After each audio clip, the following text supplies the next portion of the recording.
Dating apps made me feel like a product on a shelf, but rent nights felt longer in my quiet Philadelphia apartment. Then I matched with a man who hated apps even more than me, yet messaged first. He suggested coffee, with ground rules that sounded like real care. I almost deleted the app before answering that night. Why did his kindness scare me more than ghosting ever had? And what would I risk to step through that small, blinking doorway? If this story resonates, please like, subscribe, and share your thoughts on choices, trust, and love beyond apps in comments. I rented the middle floor of a narrow brick row house in South Philadelphia, the kind with a porch big enough for 2 chairs. Evenings stretched long after work at the community clinic. My neighbors cooked, laughed, argued. I watered plants and talked to nobody except the humming refrigerator at night. The rent crept up that spring. Groceries felt heavier too. I clipped coupons again, something I had not done since my 20s. Friends went home to families. I went home to tidy stacks of magazines and the quiet sigh of the heat. Dating apps? I hated them. With good reason. I had tried them years ago after a breakup. Profiles looked like catalogs. Swipe, pause, doubt, swipe again. A face could vanish with a flick. Messages came late or never. Once someone wrote, "Are you even real?" I closed the app and stared at my fading coffee on the counter. Nora at the clinic was 60, with silver hair and steady hands. She called me kiddo even though I was 34. "You need company," she'd say, tapping my arm gently. She meant nourishment for the spirit. I nodded, smiled, and went home with leftovers wrapped in foil for another night.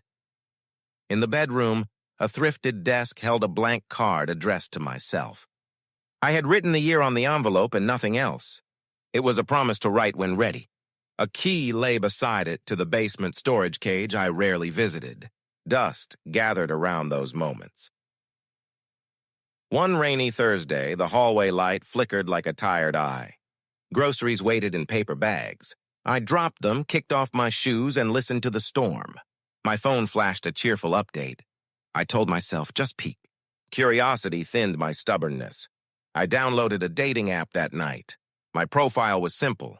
A photo at the park, me squinting into sun, a sentence about coffee, puzzles, and volunteering at the library. I wrote, looking for conversation and kindness. It felt both plain and exposed.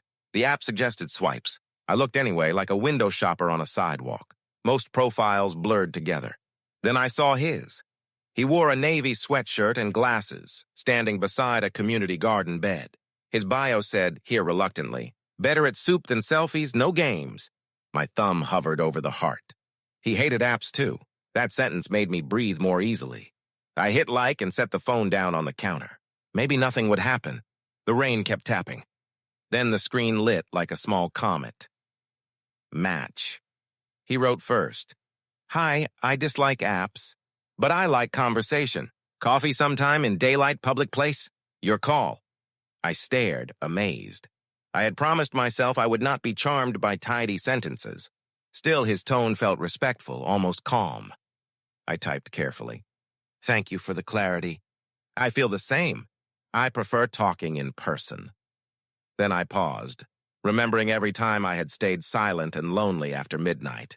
He replied with ground rules before I could second-guess anything. "No pressure. If we meet once, short, and we both share a friend's number as a safety check." I smiled at my screen. "Agreed," I wrote. It felt like fastening a seatbelt before a gentle ride in springtime. We chose Saturday morning at the corner coffee shop near the park. I told Nora on Friday as we restocked bandages. She folded a box and looked pleased. "Daylight," she said. "Good choice." I nodded as if simple wisdom could steady my nervous hands. Perhaps it could. I hope so. Saturday made the whole block smell like wet concrete and bagels. I ironed a navy shirt because my mother's voice still lives in my head. I watered the fern by the window. Then I checked my phone twice, pocketed some cash, and headed down 3 squeaky flights to the street. The coffee shop hummed with quiet conversations and the hiss of milk. A barista played Old Soul on a speaker. He stood near the window, glasses catching light, holding a paperback. He waved, small and sincere. "Evan," he said. "Hi." I introduced myself and felt my shoulders loosen just slightly. We ordered drip coffee and sat at a table by the plants. He smelled like rain and laundry soap. "I am here reluctantly," he said, smiling. My friend insisted. I told him the same. We laughed quiet little bursts. The app had done enough. We would do the rest together. We traded the names of friends who knew where we were. We agreed to an hour and no pressure beyond a wave and a handshake. He asked if I preferred a table by the door. I appreciated the question. "Here's good," I said. We talked about the neighborhood and sidewalks. He worked as a middle school counselor, walking kids through storms and sunshine. I told him about the clinic, the phone calls, the relief in a voice when appointments opened. We swapped small stories like trading warm bread. Offline, we felt solid, human, ordinary. Ordinary, I learned, could glow beautifully. At one point he said, "I like promises that match actions." He sipped and waited. The line settled into my mind like a coin in a jar. We promised a short coffee. We kept to it. Respect became its own kind of sweetness. It tasted like cinnamon and calm inside. After 50 minutes, he checked his watch. "Walk to the corner?" We stood. On the sidewalk, he asked, "Hug?" It was a question, not an assumption. "Yes," I said, grateful. The hug felt like a promise, neither too long nor too brief. "Call me," he said, eyes smiling in relief. I went home along Passyunk, past bakeries and a repair shop with radios stacked in the window. The clouds had thinned. At my kitchen table, I deleted the app. I kept his number. My apartment felt no bigger, but it felt less echoing. I texted, "Home. Thank you." "A lot." He replied, "Me too. Next time, let's walk by the river." He suggested daylight again, Saturday afternoon. My chest softened. I sent a photo of my hallway plant because I did not know what else to do with joy. He sent back a pothos leaf, glossy and green and hopeful. We met by the Squillkill, where rowers cut lines through glittering water. We walked past joggers in bright shoes and dogs wearing bandanas. He pointed out turtles on a log. "They sunbathe better than I do," he joked. I noticed his ease with silence. It felt companionable, not strained ever. On a bench, he told me why he hated apps. They flatten people into trading cards. "My students copy the posture. Swipe, judge, forget. It hurts them." I told him about the message that asked if I was real. He winced. "You are real," he said, voice warm and steady. I had been unseen in bus seats, checkout lines, and office hallways. It felt startling to be seen without hoopla, without a script. We watched the water and said small things that felt like ballast. I thought of the envelope at home. Maybe I would write to myself soon, finally. We parted at the trolley stop. "Call me when you're home," he said, making care sound ordinary. I did. We planned a community cleanup next weekend, rakes and gloves at the park near my block. He sounded excited. I said yes and marked my calendar with a small star there. That week, the clinic phones rang and rang. I scheduled appointments, answered questions about co-pays, and listened for fear slipping underneath the words. Between calls, I thought about the cleanup. I pictured him in work gloves, grinning. My neighbors stacked moving boxes in the hall. Rent was rising again soon. On Friday, Mrs. Alvarez, our landlord, slid a notice under doors. "A bump in rent." She looked apologetic when I met her on the stoop. "Taxes," she sighed. "I keep it as fair as possible," I believed her. I also felt my stomach knot. "I am a tenant, always calculating," I told Evan that night on the phone. He listened without fixing, which felt like breathing room. "Let's look at numbers together after the cleanup," he said. No pressure. Options help. I like the word options. We agreed to meet at my apartment lobby, where the light is kind enough. Saturday came bright and breezy. The park smelled like cut grass and damp wood chips. Volunteers gathered with rakes and buckets. Evan introduced me to a teacher, a postal worker, and a retired nurse named Queenie. We filled bags with litter, laughed at odd finds, and cheered the clean corners. Afterward, a food truck sold iced tea with lemon slices. We sat on the low wall and cooled down. "This is how I like to meet people," he said. "Doing something side by side," I nodded. It felt as if friendship was being braided with something steadier, strand by strand. In my lobby, we spread receipts and a notebook on the little table beneath the mailboxes. The fluorescent light hummed. He asked, "What feels most urgent?" I said, "Keeping my place if possible." We talked groceries, bus passes, energy costs. His calm gave me space to breathe and think clearly. We highlighted a few changes, small but real. I could pack lunches more often and reduce streaming channels. He offered a recipe for lentil soup. Cheap and good, he said. Then he asked, "Dinner next weekend?" I cook. I said yes with the same warmth he offered me that day. Before he left, he handed me a small jar with a cutting from his pothos. Roots floated like white threads. "For your desk," he said. I placed it beside the envelope I still had not opened. The plant made the corner feel less like waiting and more like beginning brightly. His apartment was on the third floor of a building near the art school. He texted his address and building code and asked if I wanted to share mine with a friend. I did. "Consent and safety," he said, smiling. "Romantic," I joked and meant it. He laughed soft there. He cooked lentil soup and cornbread. His kitchen window overlooked a mural of swallows. An old radio played Sam Cooke. He handed me a wooden spoon to stir. "Taste?" he asked, and waited while I blew on the spoon. "Good," I said. He smiled like the oil in sunlight gleaming. We ate at his small table near a fern. Conversation moved easily between our jobs, favorite city blocks, and the old movies he loved. When he reached for my hand, he asked first, "May I?" I said yes. Our fingers rested there warm, like something deserved and long awaited finally. We washed dishes shoulder to shoulder. The dish soap smelled like grapefruit. He handed me a towel and I dried each bowl with care I usually reserved for secret objects. "I was worried you'd hate my soup," he said. "I like what's inside it," I answered, surprising myself with tenderness. Later, sitting on the couch, he told me the deeper reason he hated apps. "They flood you with faces until none feel human. I started to treat messages like chores. That scared me," I nodded. I had done the same. "This," he said, touching the couch cushion, "is calmer." Truth.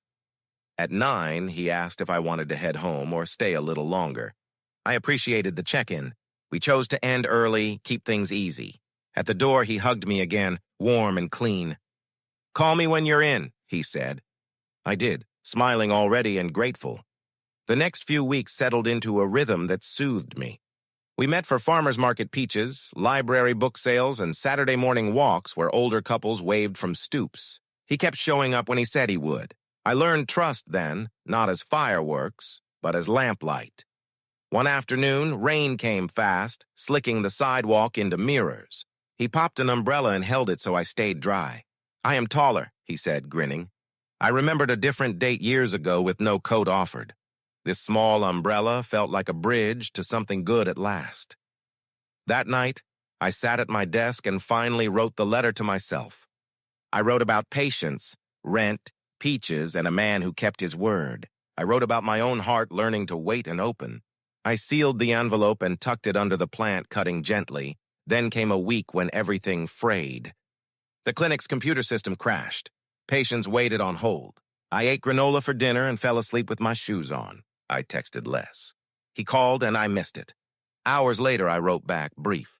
He answered, caring but slower than usual. My mind ran toward worry. Was he fading away? I breathed, remembered his words about matching promises to actions, and called. He picked up on the second ring. "Rough week?" he asked. "Yes." He told me about a student's family needing support. We traded quiet pauses. The knot loosened gently. We decided to do laundry together Friday because sometimes clean clothes help peace return. The basement room of his building smelled like soap and warm cement. We folded towels and joked about missing socks. It felt like relationship school, taught by dryers and patience. We passed the test together beautifully. In June, he invited me to a picnic with his sister and her wife at a park near Germantown. Adults chatted while kids spun hula hoops. We brought watermelon and potato salad. His sister asked kind questions. I felt included. Later, I introduced him to Nora. She glowed, pleased sincerely. By August, the new rent kicked in. I sharpened my pencil, ran numbers again, and realized I could stay, barely, if I made real changes. He offered to help me look at cheaper places without pressure. We saw 2 apartments. One had mold. The other felt like a basement forever. I chose to stay and cut other costs. He helped me shift furniture to make my living room feel new. We sold a wobbly shelf to a neighbor and built a sturdy one from pine. He measured twice, cut once. I learned patience through wood, screws, and quiet teamwork together. One evening after finishing the shelf, we sat on the floor and ate sandwiches. He asked, "What are you afraid of?" I answered, "Being left mid-sentence." He nodded. "Being compared to a picture," he said.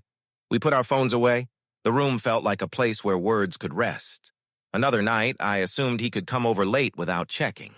He texted back, "Can we plan for tomorrow instead?" "I'm tired." My stomach clenched, old scripts shouting. I breathed and wrote, "Of course." The next day, we chose a time, and it felt better. Respect needs practice, daily carefully. He invited me to his community garden plot on a Sunday morning. Tomatoes leaned on stakes. Basil perfumed the air. He handed me snips and showed me how to prune. I liked the gentleness of leaves in my hands. "Growth takes patience," he said, "but it comes." With good tending, we delivered extra cherry tomatoes to my upstairs neighbor, Mr. Kim, a retired music teacher. He thanked us with stories about his marching band days. On the stairs, Evan whispered, "This is my favorite part." I realized mine was too. Being useful together tucked another small stitch into our days. Later, we sat on his couch and called his parents on video for the first time. They lived in Maryland, smiling from a kitchen with a yellow clock. "Be kind to each other," his mother said. "We are," Evan answered, and looked at me like the promise was ongoing daily. Autumn came with sweaters and the dry scent of leaves. We made soup again, roasted vegetables, and took thermoses to the park. I noticed how our feet found the same pace. Sometimes we talked about childhood. Sometimes we admired squirrels. Offline life kept surprising me with how full it felt. One evening, he told me someone from the app had messaged him months later through social media. "I deleted the app, but I still get echoes," he said. He blocked the message, then told me. I appreciated the transparency. "Me too sometimes," I admitted. We nodded and moved on together. December brought string lights across the neighborhood and steam rising from grates. We visited the holiday market and shared hot chocolate, extra whipped cream. A choir in the square sang Silent Night, and I saw tears in his eyes. He squeezed my hand. "Good tears," he said, voice gentle today. I called my dad in New Jersey to tell him about Evan. He asked careful questions and then said, "I'm glad you're happy." We visited in January. My dad made chili and asked Evan about counseling. Evan listened more than he spoke. My dad noticed, and his shoulders eased softly. A snowstorm shut the city for a day. We cooked in my kitchen, a barley stew that warmed the windows. We played cards and listened to Motown. Between songs, we talked about future weeks, not years, because we were careful. The carefulness felt right. We were building brick by brick. Nora, ever direct, said, "Remember to plan, not just feel." I told her about rent, soup, and the umbrella. She pressed my hand. "Good signs," she said. "Kindness is a structure." I wrote that down later and taped it inside a kitchen cabinet, where I'd see it while cooking often. By spring, crocuses pushed through tough soil along the curb. We planned a day trip to the Jersey Shore off-season quiet. We packed egg salad sandwiches, a thermos of coffee, and a towel for sitting. On the boardwalk, seniors strolled in windbreakers. "Future us," he said, and we laughed lightly. Sitting on the sand, he asked, "How should we measure progress?" I thought and said, "By how we handle small things." He nodded. "And by whether the world feels kinder with us together." The gulls argued. We smiled. We decided to keep checking in monthly, plain talk and tea together. That summer, Mrs. Alvarez held a barbecue in the backyard for tenants. She said thank you for paying on time and listening about repairs. We brought coleslaw. Evan fixed a wobbly grill leg. People cheered. We traded phone numbers with Mr. Kim's niece and with Queenie. Community grew roots deeper. In late July, the neighborhood association met about traffic safety. Seniors worried about speeding. Parents worried about crosswalks. Evan stood and spoke calmly about listening to each other. I added a note about bus benches. Afterward, a woman pressed my hand and said, "Thank you." I walked home taller inside. In September, we started talking about whether and when we might live together. We did not rush. We made a chart like two careful students: money, space, routines, guests, quiet hours. We laughed at ourselves and kept writing. He said, "We can take our time." I exhaled with relief gratefully. We tried a soft version first. He stayed at my place for a week while his building repaired a pipe. We learned each other's morning sounds. He made oatmeal at 6. I stretched at 7. We labeled leftovers, agreed on playlists. No drama, just small adjustments like smoothing a quilt. On the last night of that week, we sat on my couch with tea. The city hummed below us. He said, "I love you." He looked at me, not away. I felt the room steady. "I love you too," I said. We held hands and breathed simple and true together. The next month, my coworker needed surgery and shifts stretched longer. Evan cooked extra soup and labeled containers with painter's tape. He wrote little notes. "Eat. Rest." I laughed each time. He left room for me to be tired without apology. The kindness felt like a blanket over winter nights. One evening, an old fling texted me hello out of nowhere. My stomach fluttered, not with longing, but with alarm. I told Evan right away. He nodded and said, "Block or ignore, your choice." I blocked. We watched a movie and ate popcorn. Trust grew not by drama, but choices daily. In early spring, a 2-bedroom opened in a building 3 blocks from my place. Sunlight pooled in the living room, and the rent was manageable for 2. We reviewed our chart again, smiled, and applied together. When we were approved, we hugged in front of the mailbox, laughing through tears. Moving day looked like sweat, laughter, and careful boxes. Mr. Kim played supervisor, pointing at safe stacks. Queenie brought sandwiches and told us to drink water. Evan labeled cables neatly. I wrapped framed photos with towels. My old apartment watched me go without sulking. We promised to honor it always. In the new place, we placed the couch by the window and the bookshelf on the long wall. The pothos cutting had grown roots. It took pride on the sill. We kept our check-ins, still monthly, sometimes over pancakes. We set quiet hours and opened the windows rules with smiles. We made a rule about technology that felt right for us. Phones in the bowl during dinner. "We can be reachable for emergencies," he said, without being pulled away. We kept the ringer for our parents. Otherwise, we used forks in conversation. The bowl filled with quiet and presence beautifully.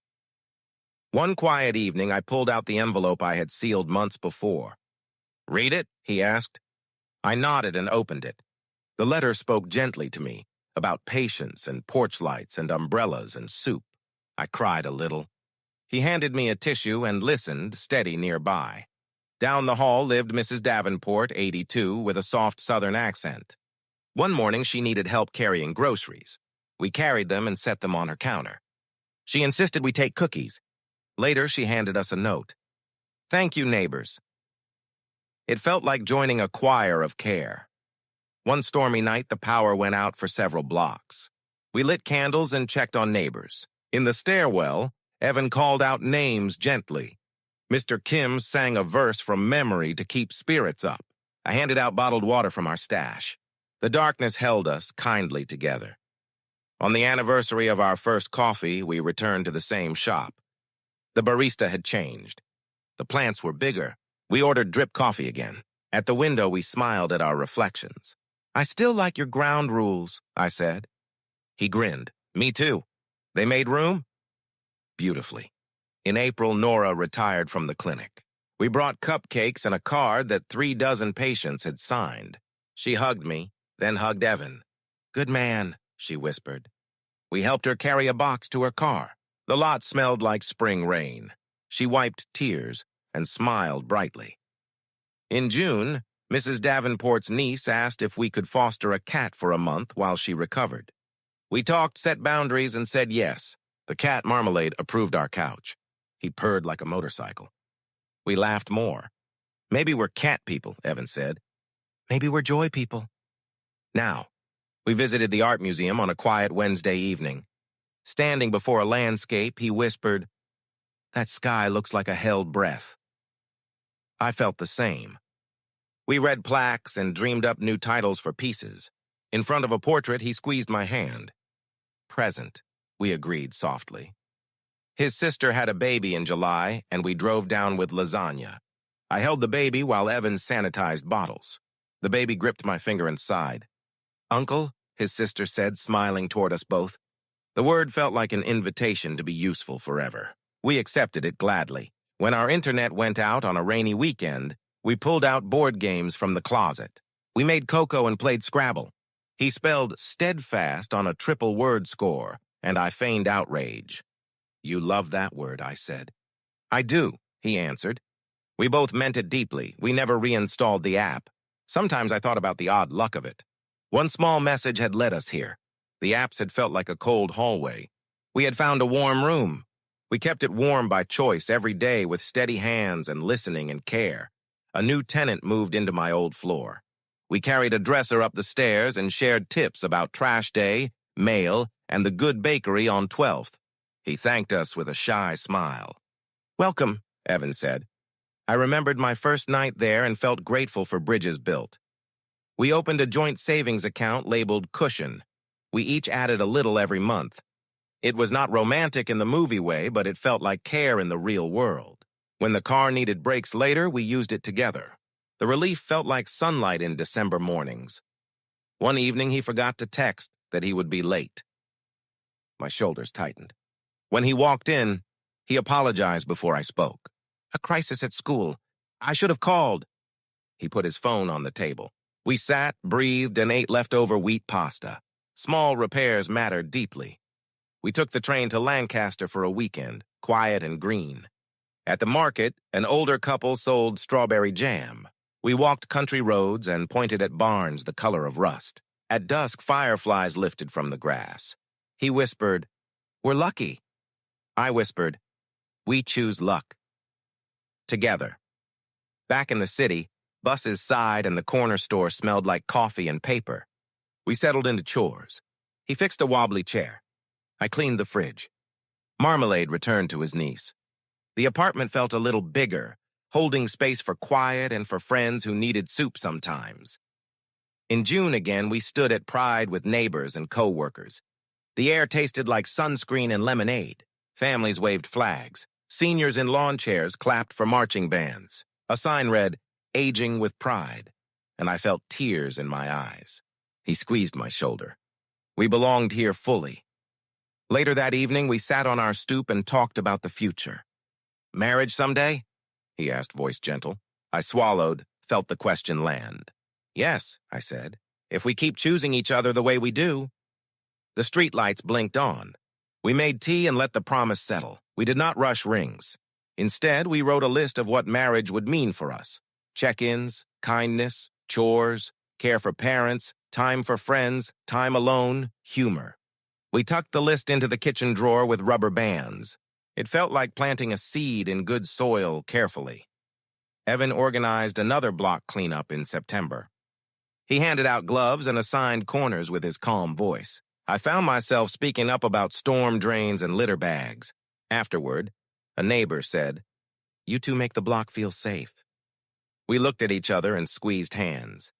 Grateful together. Sometimes, walking home from the grocery store, I think about how close I came to deleting that first message. What if I had?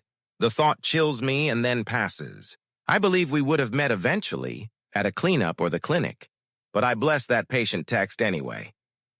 One Saturday, Evan arranged a tiny porch concert. Mr. Kim took out his trumpet and 3 neighbors brought folding chairs. The notes rose like birds. Mrs. Davenport clapped along. I watched Evan watch everyone. His joy looked like service. He caught my eye, and we smiled, feeling the same glow. In winter's early dusk, he asked me to walk to the river. The sky was a soft gray blanket. On the footbridge, he held my hands. "Marry me?" he said, straightforward and steady. I said yes. We cried and laughed. A runner jogged past and clapped. The river shone brightly. We told our families and neighbors the next day. My dad cried on the phone. Nora sent a text with 10 exclamation points and a photo of cupcakes. Mrs. Davenport slid a card under our door. Mr. Kim played a trumpet flourish on the landing. The building hummed with happiness. We planned a small wedding for autumn. Under the big oak at the park we cleaned. We invited family, neighbors, and a few co-workers. We asked guests to bring recipes instead of gifts. We made sure the path was accessible and the benches sturdy. We wanted everyone to feel welcome. On our wedding day, the sky was blue as a new book cover. Mrs. Davenport read a poem. Mr. Kim played. Nora cried and clapped. We vowed to show up, to listen, to delete distractions when needed. We met by message, he said, and chose real life. Everyone cheered warmly. That night, our apartment glowed with leftover candlelight and flowers in jars. We sat on the couch, shoes off, and read the recipes our people had given. Soup, cornbread, peach pie, comfort. To ordinary days, he said, raising chamomile tea. To ordinary days that shine, I answered, smiling, home together.